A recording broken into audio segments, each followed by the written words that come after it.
각기 다른 하늘에서 서로를 향해 비행하는 두 항공기.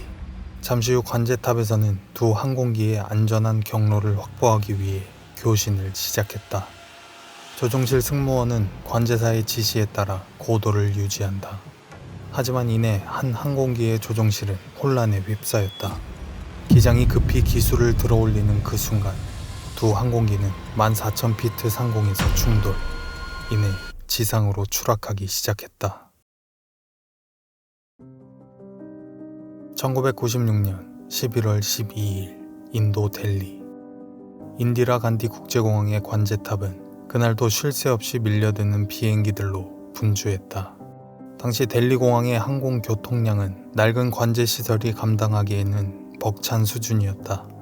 시간당 12편을 처리하도록 설계된 인프라로 실제로는 20편이 넘는 비행기를 관제해야만 했다.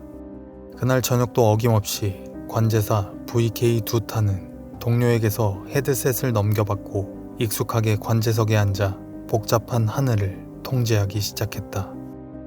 오후 6시 32분 사우디아라비아 항공 763편 보잉 747기는 289명의 승객과 함께 곧 활주로를 이륙했다. 비행기에 탑승한 289명의 승객 대부분은 휴가를 떠나는 여행객이 아니었다. 그들은 더 나은 삶을 위해 돈과 꿈을 쫓아 중동으로 향하는 인도인 노동자들이었다. 그 무렵 하늘 반대편에서는 카자흐스탄 항공 1907편 일류신 IL-76기가 인도 델리 공항에 착륙하기 위해 하강을 시작했다. 이 비행기는 키르기스스탄의 한 회사가 전세낸 비행기로 승객은 단 27명의 키르기스스탄 상인들이었다. 그들은 인도에서 직물을 싸게 구입해 돌아갈 생각에 부풀어 있었다. 그들이 탑승한 일류신 IL-76은 구소련 시절 군용 수송기로 개발된 독특한 항공기였다. 거대한 화물칸에 좌석을 그대로 설치한 형태로 당시 일반적인 여객기와는 전혀 다른 설계와 시스템을 가지고 있었다. 각기 다른 항공기의 기장들은 모두 9,000시간 이상의 비행 경력을 가진 베테랑 조종사였다. 그렇게 서로 다른 꿈과 생명을 실은 두 대의 비행기는 인도 델리 상공의 단 하나의 공중 통로에서 서로를 향해 날아가고 있었다. 그 시각 델리 공항 관제탑. 수많은 레이더 스크린과 계기판 불빛만이 어둠을 밝히는 그곳에서 관제사 두타는 수십 개의 점으로 표시된 비행기들의 항로를 쉴 새 없이 확인하고 있었다. 당시 델리의 관제 시스템은 오직 비행기의 수평적인 위치만을 보여주는 구식 1차 레이더였다. 관제사는 조종사의 목소리에만 의지해 모든 비행기의 고도를 머릿속으로 그려야만 했다. 그의 레이더 스크린 위로 동쪽으로 향하는 사우디 763편과 서쪽으로 향하는 카자흐스탄 1907편이 서로를 향해 서서히 다가오고 있었다. 두타 관제사는 두 비행기의 안전거리를 확보하기 위해 명확한 지시를 내린다. 두타의 계획은 간단했다. 이륙하는 사우디 항공기는 14,000피트 고도를, 착륙하는 카자흐스탄 항공기는 그보다 1,000피트 위인 15,000피트 고도를 유지하게 하여 두 비행기가 서로 다른 높이에서 안전하게 지나치도록 만드는 것이었다. 항공관제에서 1,000피트는 생명을 담보하는 최소한의 약속이었다. 모든 지시는 내려졌고 조종사들의 확인도 끝났다. 이제 두타가 할 일은 레이더 위의 두 점이 문제없이 스쳐 지나가는 것을 지켜보는 것 뿐이었다. 같은 시각 사우디 항공 763편의 조종실. 기장과 부조종사는 관제사의 지시대로 정확히 고도 14,000피트를 유지하며 순항하고 있었다. 그들은 자신들에게 주어진 임무를 완벽하게 수행하고 있었다. 하지만 카자흐스탄 항공 1907편의 조종실은 혼란 그 자체였다. 그들은 관제사에게 15,000피트에 도달했다라고 보고했지만 실제 비행 기록은 그들이 약 16,400피트 상공에서 여전히 하강 중임을 보여주고 있었다. 더 큰 문제는 그들이 지정된 고도인 15,000피트를 지나쳐 계속해서 아래로 내려가고 있었다는 점이었다.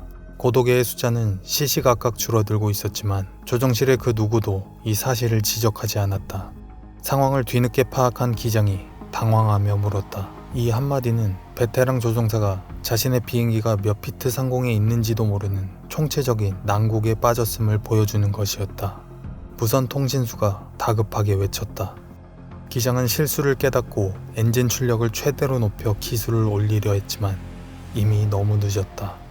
바로 그 순간 엄청난 충격과 함께 사우디 항공기는 즉시 조종 불능 상태에 빠져 나선형으로 추락하기 시작했다.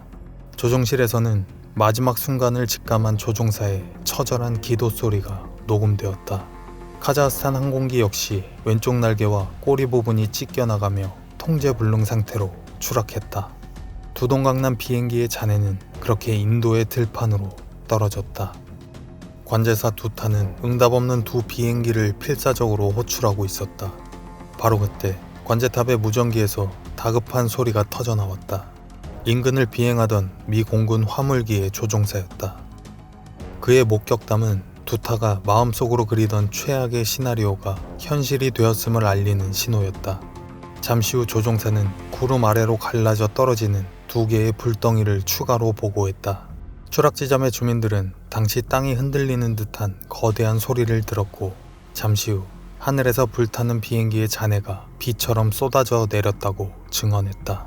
1996년 11월 12일 오후 6시 40분경 인류 역사상 최악의 공중 충돌 사고는 그렇게 수많은 사람들의 눈앞에서 벌어지고 있었다. 사고가 발생한 곳은 뉴델리에서 서쪽으로 약 100km 떨어진 하리아나주의 한적한 시골 마을이었다. 하리아나주의 한적한 들판은 두동강난 비행기의 잔해와 함께 불타고 있었다. 사우디 항공의 잔해는 다니포간 마을 인근 들판에 거대한 구덩이를 만들며 추락했고 카자흐스탄 항공기의 잔해는 약 7km 떨어진 비로하르 마을 근처에 흩어졌다. 500톤이 넘는 잔해와 뒤엉킨 349명의 시신들, 그 사이에서 생존자는 단 한 명도 발견되지 않았다. 신고를 받고 현장에 도착한 구조 당국은 참혹한 현장 속에서 사고의 원인을 밝혀줄 단서를 필사적으로 찾아다녔다. 그리고 마침내 두 비행기의 비행 데이터 기록 장치와 조종실 음성 기록 장치, 이른바 블랙박스 4개 모두를 온전한 상태로 회수하는 데 성공한다.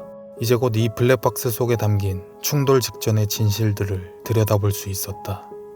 사고의 원인을 두고 인도, 카자흐스탄, 사우디아라비아는 보이지 않는 책임 공방을 시작했다. 관제사의 실수인가, 조종사의 실수인가, 혹은 기체의 결함이었는가. 델리 고등법원 판사 라메시 찬드라 라오티가 이끄는 조사위원회가 꾸려졌고 진실을 찾기 위한 긴 여정이 시작되었다. 조사팀이 가장 먼저 향한 곳은 델리 공항 관제탑이었다. 수많은 의심의 화살은 당시 두 비행기를 관제했던 VK 두타에게로 향했다. 하지만 그의 손으로 직접 쓴 비행 기록지와 관제 교신 녹음 테이프를 정밀 분석한 결과 그의 지시는 국제 기준에 맞는 완벽한 조치였음이 드러났다. 그렇게 그는 결국 용의선상에서 벗어났다.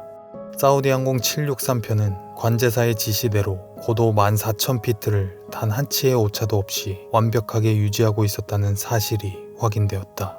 블랙박스 기록은 명확했다. 그렇다면 남은 것은 단 하나였다.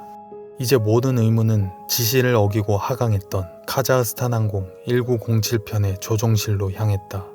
모스크바와 영국 판버러로 각각 보내진 4개의 블랙박스에 대한 정밀 분석이 시작되었다.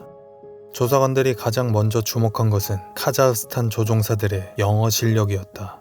당시 국제선 항공편의 공식 교신 언어는 영어였지만 조종실의 5명 중 영어를 그나마 구사할 수 있었던 것은 무선 통신수 에고르 레프 1명뿐이었다.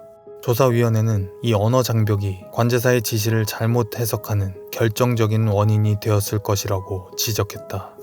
하지만 조종사들의 실수만으로 돌리기엔 당시 델리 공항의 시스템은 너무나도 원시적이었다. 관제사 두타가 보고 있던 레이더 스크린에는 항공기의 고도가 표시되지 않았다. 항공기의 실제 고도를 보여주는 2차 감시 레이더가 없었기 때문이다.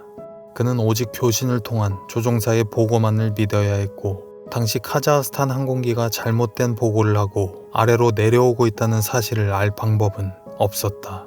설상가상으로 두 비행기 모두 서로의 위치를 파악할 수 있는 공중 충돌 방지 시스템조차 장착되어 있지 않았다. 만약 이 두 가지 시스템 중 하나만 있었더라도 349명의 목숨은 구할 수 있었을 것이다. 이 비극의 씨앗은 카자흐스탄 항공기 인류신 IL-76의 조종실 안에 이미 심어져 있었다. 구소련 시절 군용 수송기를 개조한 이 비행기는 여러 면에서 일반적인 항공기와는 달랐다. 가장 치명적인 것은 고도계였다. 기장과 항법사는 국제표준인 피트 단위의 고도계를 가지고 있었지만 정작 당시 비행기를 조종하던 부기장의 계기판에는 미터 단위의 고도계만이 설치되어 있었다. 결정적으로 조종사들은 이 불리한 조건 속에서 최악의 실수를 저질렀다. 충돌 18초 전 기장이 내뱉은 한마디는 그들이 자신들의 위치조차 제대로 파악하지 못하는 혼란 상태였음을 증명했다. 블랙박스 분석 결과 5명이나 되는 조종실의 승무원들은 서로의 실수를 교차 확인하거나 제대로 된 소통을 하지 않는 최악의 팀워크를 보여주었다. 5명의 승무원은 각자 따로 비행하고 있었던 셈이었다. 그리고 그 대가는 349명 전원의 죽음이었다. 당시 일부 보도에 따르면 사고가 나기 얼마 전 델리 공항에는 비행기의 고도를 정확히 보여주는 신형 2차 감지 레이더가 이미 도착해 있었지만 설치되지 않은 채 방치되어 있었다고 한다. 349명의 끔찍한 희생은 인도의 항공안전 시스템을 뿌리부터 바꾸는 계기가 되었다. 사고 이후 인도 영공을 비행하는 모든 항공기에는 충돌방지 경보 시스템 장착이 의무화되었고 이전까지 하나의 통로로 위험하게 운영되던 하늘길은 마침내 이륙 전용길과 착륙 전용길로 나뉘게 되었다.